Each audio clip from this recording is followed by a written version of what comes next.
Amazon is leaving New York City, and they're going to close their warehouses once this new law passes. But the politicians who are in favor of this and want to force it through and make Amazon do what they want, they've got their own propaganda campaign telling you how horrible Amazon is. Watch this. We saw in 2025 was the first year since COVID that we had more businesses closed than open. So last year in New York City, more businesses shut down than opened. Think about that for a second. We've got a city dealing with an affordability crisis. We just elected someone who is a self-proclaimed socialist to fix that affordability crisis, but businesses are shutting down at a record pace. And nothing that the mayor has proposed is going to keep those businesses open. All he's talking about, jacking up the minimum wage, more regulations, more fees on landlords. It's Trump's fault that these businesses can't survive.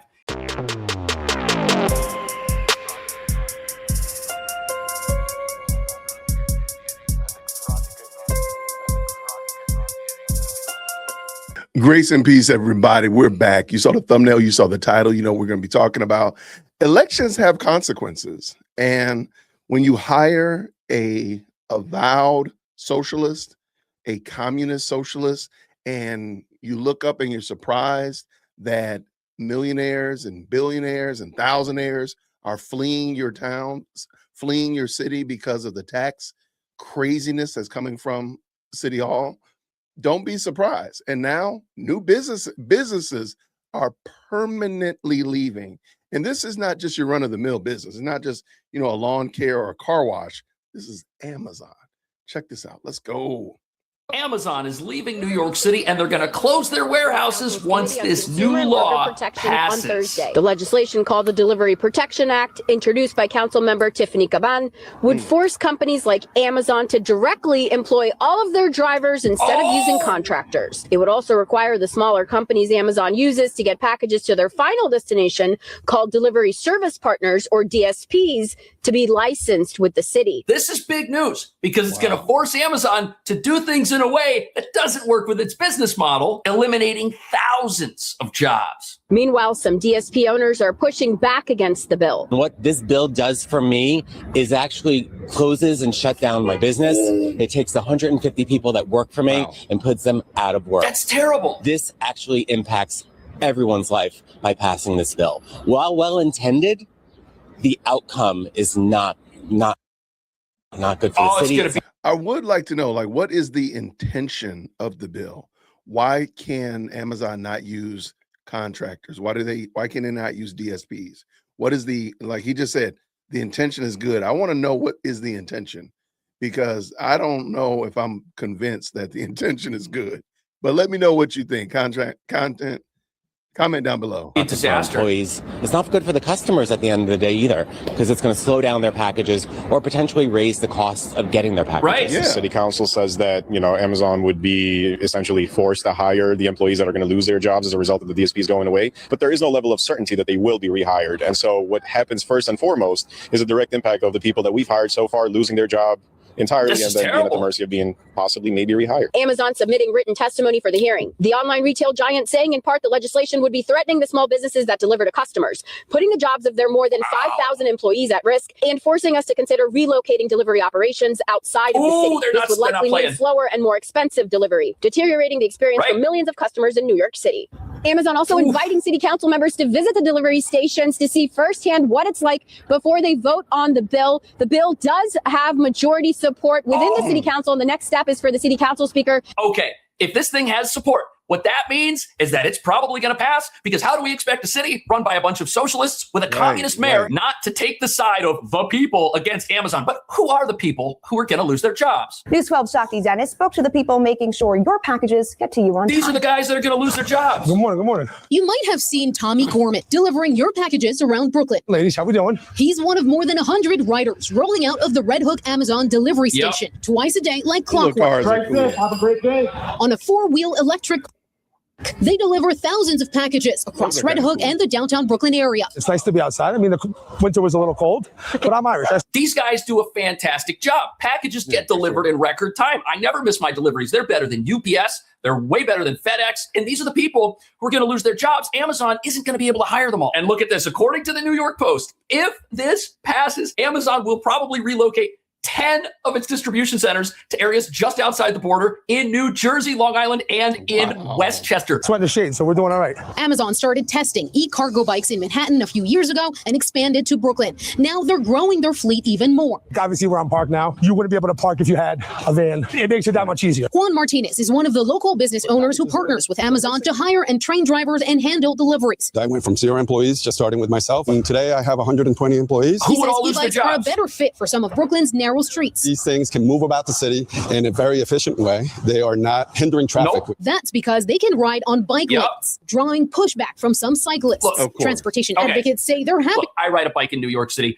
Do these things get in the way in the bike lane? Yeah, but they contribute to zero traffic congestion. Everybody gets their packages. Your truck with that thing on it that you ordered isn't stuck in the middle of Midtown somewhere, unable to get anywhere. They've got the best delivery model in the city, and the city wants to shut it down? To see Yo, shout out to this guy. I like the fact that he is willing to admit, because you hear stories, horror stories about the bike lanes in New York and how aggressive the bike riders are. They're more aggressive than any car rider at all. So at least he's willing to admit, like, hey, you know what? They might be in the way, but they're very helpful, and it's a need. It's a need, man, for sure. Let's go. First, to limit delivery trucks. When you are riding a bike on New York City streets, one of the things that's most likely to kill you is a truck. But as more e-cargo bikes hit the roads, they're urging the city to adapt. We need to ensure that we have much wider bike lanes. We also need more protected bike lanes and more bike boulevards, just to ensure that everyone has the space and ability to get around safely on a bike. But in the meantime, keep an eye out for Tommy. I'll meet you guys down at the other end there, okay? In downtown Brooklyn, Shakti Dennis, News 12 Brooklyn. The amount of people that are going to have no job once this thing passes is unbelievable. And we're doing this to protect delivery jobs. It's going to eliminate them altogether. That's but crazy. Ask yourself another question. Who would be in favor of such a thing? The introduction of a bill called the Delivery Protection Act, the New York City unions. Council. We're hearing the support of the politicians who are introducing it for us. And we are workers showing that we stand together with each other in order to make this happen. They used to hold Amazon accountable, trying to say that we're not one of their workers. They like to push it on the third-party company, which is the DSP. But that's to cover them creates from jobs. taking accountability for security, safety, and a number of others. I guess because it's important to show solidarity to our drivers. Their wins are our wins. So when they win, we win. It's important to be there for each other. They're greedy. They have all the money that they could ever want. They're pinching us for pennies. They don't want to be responsible. So this is really important that we hold them accountable. Okay, I get it. Amazon makes a lot of money. Jeff Bezos is worth billions of dollars. But that's not what's on the table. What's on the table here is there's a specific way that Amazon delivers packages in New York City. And I like the way he's approaching this. He realizes it's not about money. It is about the last mile, a lot of people call it. It is about how things are delivered. Not about money, not about pay, not about that. It is about how things are delivered. Shout out. And if you're going to ban the way that they do their job here, this law, instead of forcing Amazon to do things the way the activists say they're supposed to, is going to change the way Amazon does things in a way they don't expect. Carriers warn that on-time performance will suffer. According to the draft of the study, customers may wait longer to get their orders, and it will become harder to meet tight delivery windows. Here's the other thing. The legislation is going to require that every single company that works for Amazon, so it doesn't just affect Amazon, every company is going to have to be licensed. And they're not going to be able to have contractors. They're going to have employees. So it doesn't just apply to Amazon. It applies to the companies. Amazon says they're committed to creating good jobs, supporting thousands of employers and local businesses and providing fast, affordable delivery. Yeah, this is the anti of affordability, which is what the mayor ran on. And I can guarantee you that as a Democratic socialist, he's going to do what Alexandria Ocasio-Cortez did. Remember when she blocked Amazon from building their headquarters here? It was so proud of it. Same thing is going to happen. But the politicians who are in favor of this and want to force it through and make Amazon do what they want, they've got their own propaganda campaign telling you how horrible Amazon is. Watch this. On your break? Yeah, I'm chilling. Oh, living the good life. I mean, you got the Amazon gig, delivering smiles. I don't know who's telling you that we're delivering smiles. You see all these ads, but how great it is to work under Amazon. Oh, the ads. Okay. So you mean the ads that they pay people like $1,000 a pop to do? Wait, what are you talking about? They're like bribing people. We got like an email a few weeks ago telling us if you want to enroll in the sweepstakes to get paid, like talk about how much you love this company. Okay, it's a sweepstakes. Wow. All right, I don't have any money for you, but you want to give me the real deal? No, the vans are falling apart. I've seen a van door literally fall off the side door. I've had where the transmission breaks down and it won't accelerate past 25 miles an hour. We have okay, what's the speed limit in New York City? 20 miles an hour. But that's why they're switching to the e-bikes anyways. And these jobs, they're going to cease to exist at all once this law passes. Manager, right? That's the thing. And back up. I had not seen this commercial, but they're focusing on other things and not the actual thing that's the issue, which is how you're going to be delivering your packages is going to change drastically have to let us know. You got to hurry up. So you're telling me that you're wearing the Amazon shirt, you're delivering the Amazon packages, you're riding around in these vans that are falling apart. You got Big Brother surveilling you through artificial intelligence. That's wild. So, matter of fact, what do we do about it? You know what? I think we should pass the Delivery Protection Act. Oh, yeah. It's a bill that would require Amazon to finally directly employ their drivers, which means taking responsibility for the pollution, the traffic, the vehicle crashes, the falling apart van. What do you mean the pollution? They've got the e-bikes. They're rolling out the e-carriers all over the place. There are no more vans. They're getting rid of that stuff here. They're decreasing traffic congestion. They're employing thousands of people. How is this a bad thing? I'll tell you why it's a bad thing. It's a bad thing because you have a profitable company. You have people making hundreds of millions and billions of dollars at the top of this company. And that makes the radicals, the communists running New York City very angry because everybody here has been conditioned to think that the only way they're going to get ahead is if they vote for other people's money. And you have to understand when you watch stuff like this, it's an offshoot of this radical thinking, these programs, these laws that want to force businesses to do things their way or the highway, but the businesses say they're going to leave. Sure that everybody in the system is safer and healthier, whether you are the guy delivering the smiles or the consumer on the other end just wanting to be able to cross the street safely in their neighborhoods. So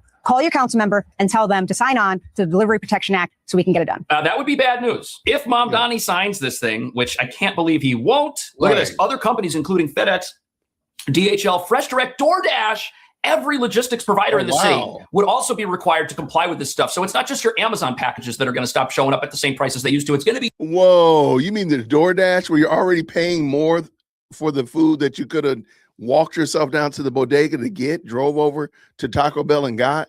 That food is going to be more expensive. It's already more expensive. Now it's going to be more expensive. Yo.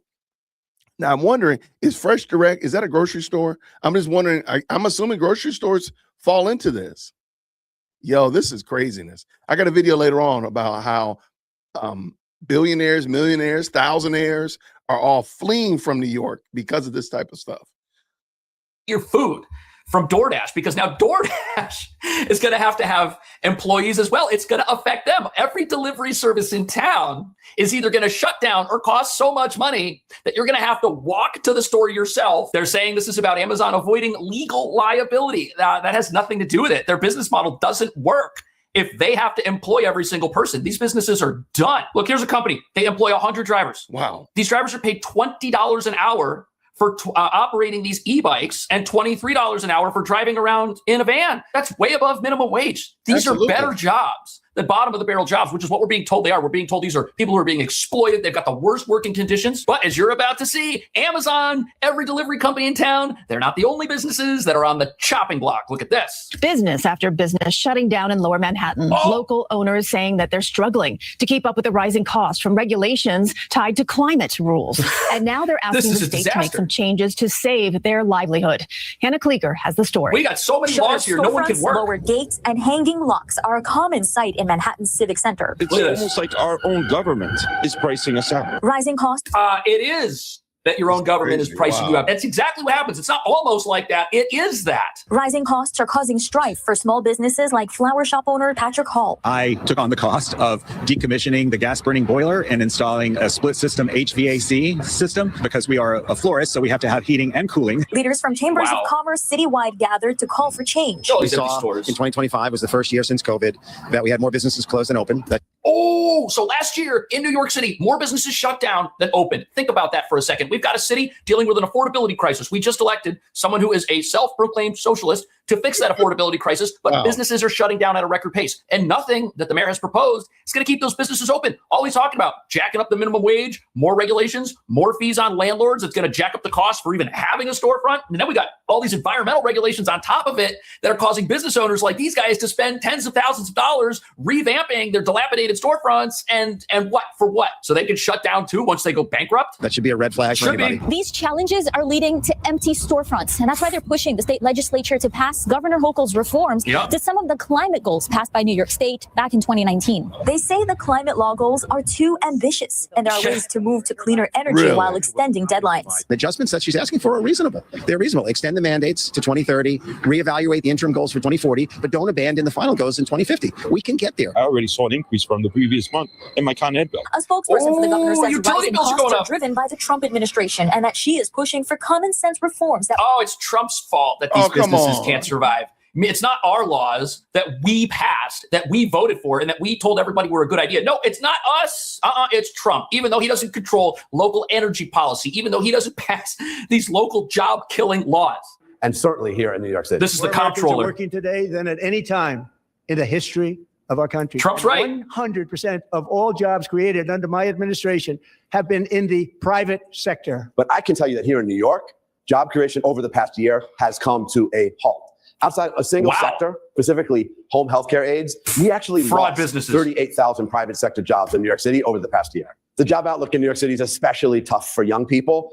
Okay, but let's ask ourselves, why is this? Why is New York City losing jobs? We just heard we've got so many regulations that the jobs are shutting down and shipping out. We're trying to cancel jobs in industries like delivery because we want Amazon to employ everybody. And nobody wants to rent a storefront because if you want to put your business in one of these dilapidated storefronts that have been abandoned for years, it's going to cost you so much money, you'll never earn it back and your business plan is worthless. And then the ages of people not being employed. You want to know why employment is huge among young workers in New York who are just getting started? We're graduating students from our schools that don't have the skills necessary to meet our jacked up, overpriced minimum wage. So what happens? Those minimum wage jobs, they go to people who've got the skills for the hourly rate, and those are not our graduates. But New York City doesn't want to take responsibility for that. Including those with college degrees. The unemployment rate right now for age 22 to 27 is 6.5% in rising. It's just very hard for young people to break into the workforce. Because the businesses are gone. Happening? In part, it's all the economic uncertainty and turbulence created by Trump himself. It's competition that New York is facing from other parts of the country. Okay. It's not Trump's fault. The armadas of storefronts are shut down. It's the fault of the government that makes it too expensive to open these businesses. It's not going to be Trump's fault when Amazon moves 10 warehouses to New Jersey. And it even says right here on the screen that Wall Street giants like Goldman Sachs and Bank of America are building in Texas. Why are they doing that? Because they don't want to be in New York, where they're going to have millionaires taxes and wealth taxes, and they're going to make it so expensive to operate that it doesn't make sense to operate. That's the problem. Including finance jobs. We are starting to see the early stages of entry-level white-collar jobs being reduced because of the That's not Trump's fault. New York City needs to support fast-growing sectors here, like tech, green energy, and life sciences. And we need to cut red tape to make it easier for businesses to hire. This I agree and with. We need to help young people start their careers with paid internships, hiring incentives, and partnerships between employers and CUNY in the public schools. How about a partnership between the city and Amazon that doesn't delete all of the jobs that are about to be shipped to New Jersey with their new law? What do you think about that? I'll see you in the next video. And as a mother, I will stand up to this. Crazy. All right, this was super crazy, y'all, but I'm really looking forward to seeing what you think about it. Had you heard about this? Is this happening anywhere in your town and so on and so forth? What about it? And are you willing to accept slower delivery? You know, Amazon had to hire everybody on. That's going to be crazy work, y'all. It really is. Let me know what y'all think. Comment down below. Looking forward to hearing from y'all. Grace and peace. Thank you so much for tuning in to another episode of the JWhit Podcast. If you enjoyed today's show, please do me a favor and hit me up with that 3-piece special. Like the video, subscribe, and of course, share it with somebody who would also enjoy this type of content. And make sure you leave a comment because I do pin the best comments to the top. So thank you so much for tuning in today. And until next time, everybody, grace and peace.